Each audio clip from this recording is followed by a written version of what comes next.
Dr. Greer, good to meet you. Nice to meet you. Been learning a lot about your work and stuff going on lately. Great. Well, I thought we would get into the most recent news coming out of Washington, and there was some congressional testimonies from some retired military pilots. Yes. Yep. Well, that's the tip of a very big iceberg that's going to be coming out. So, if people really want to know what's going on with this, we just released a documentary called The Lost Century and How to Reclaim It. Covers 100 years of this sort of technology and information being suppressed. And it's the information people need to know. I mean, we have now 750 whistleblowers. And so they've just started to move some of them through the system, and we're pushing to have open congressional hearings soon, hopefully in the next 6 to 12 months. What is the 6-month amnesty period that you guys are looking for? You've talked about. Yeah, well, what that is I found in my archive from 1993 or 4 when I recommended to President Clinton, after I briefed his CI director on this, that these projects were being run illegally in big corporations that were keeping the UFO issue secret, the technology secret, and that the best way to do it would have a amnesty period where they're notified you have to bring forward your technologies, the spacecraft you've retrieved, which are extraterrestrial in origin, the man-made spacecraft that are running off of reverse engineered technologies, and they got to do it or be criminally prosecuted. So that an amendment to the intelligence funding bill came out of the Congress after our National Press Club event in June. And it got also out of the Senate, I think, pretty unanimously. Right now, it's being held up until the House comes back after recess. And the House of Representatives, if they approve it, then it'll become part of the law. And that will start a clock ticking where these large corporations are going to have to cooperate with the inquiry and turn over what they have or be subject to criminal prosecution. So that is something that is on the table right now, moving through Congress. Okay, what do you mean by large corporations? Like who? Well, Northrop Grumman, Lockheed Martin, Boeing, Raytheon, EG&G, SAIC. We have all those corporations, operations pretty well mapped out, know where they're happening. We have people who've been on the inside, who've worked on these technologies. Other companies that are involved, General Electric. We also know that both GM and Ford have had components of their projects that are classified dealing with this issue.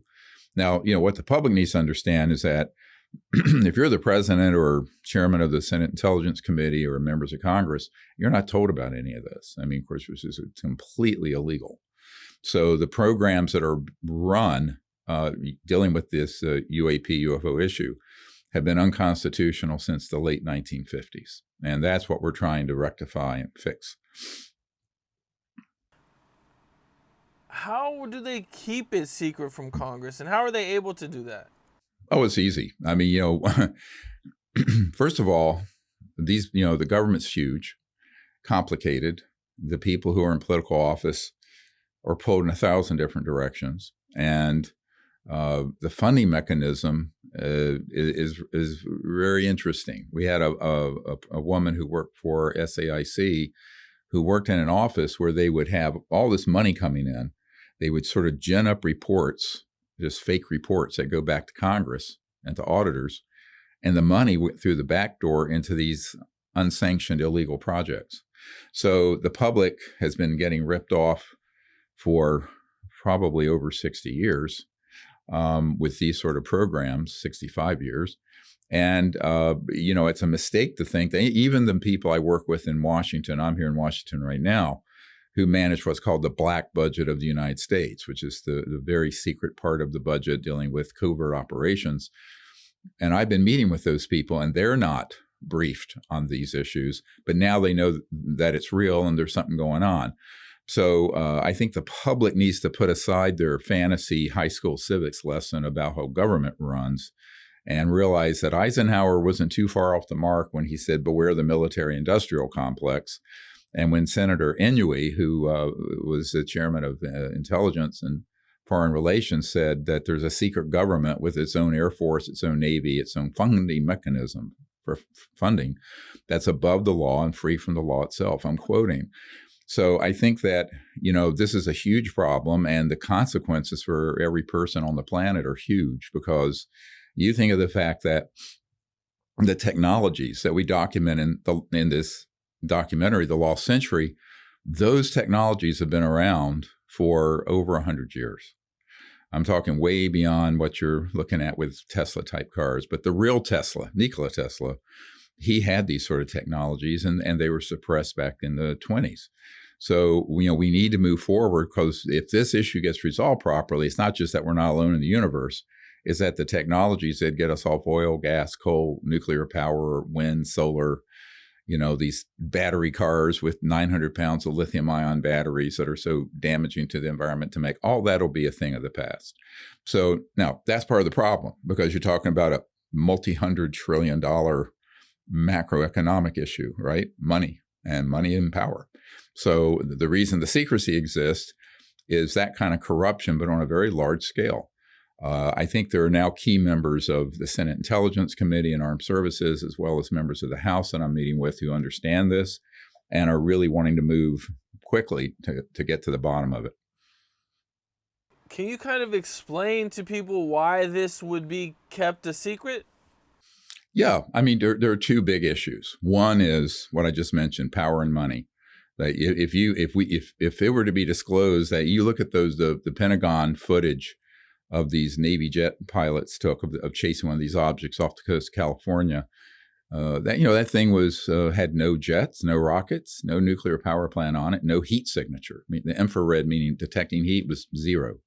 So how is it moving against 100 and some mile per hour headwind at that altitude? And how is it making right-hand turns and going straight up and down? Well, that's an electromagnetic propulsion system that deals with a very high end of physics. The energy that derives those machines are called the 0-point energy field, which is energy from the space around us. Tesla called it the infinite energy field. So the question really becomes, how long are you going to let these sort of people keep these technologies away from the public when the pollution and the biosphere is being degraded and half the population of the Earth is in poverty? And the disclosure of these technologies and this information would completely change that. But imagine you're a multi-trillion-dollar oil company, or have interest in the petrodollar system, et cetera, and so on, or you're running a public utility. You're talking hundreds of trillions of dollars in assets that run the planet, but it's running the planet into the ground. So there needs to be sort of a new industrial revolution where all those old smokestack industries get replaced with these very high-tech new physics technologies, which already exist. I mean, they don't have to be developed. They've been developed for decades. So when the public learns what's behind the secrecy, that's when they're really going to push to get this disclosed properly and get to the bottom of it. Do you think other countries have the same technology that we have? And if so, why don't they put it out? No, they don't.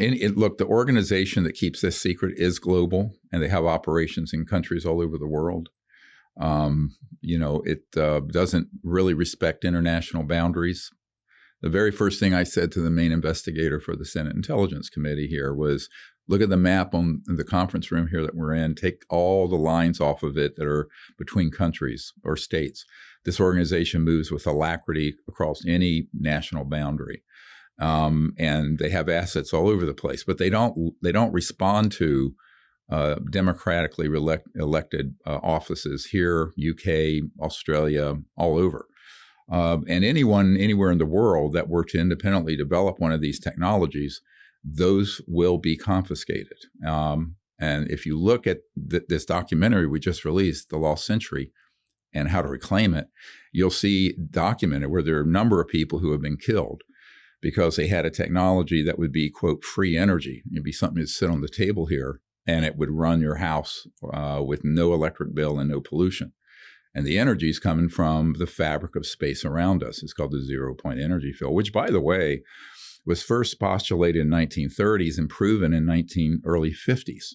So, this is in the main physics journals, by the way. The so-called levitation anti-gravity technologies began to be experimented with by T. Townsend Brown in the 1920s. And we have the physics journal reports of him creating lift or levitation using very high voltage systems. So once those technologies began to be combined with our studying of extraterrestrial vehicles that we had shot down, then it really took off in the 40s, 50s, and 60s. So when I say that we're literally 100 years behind where we should be technologically and socially, it's really true.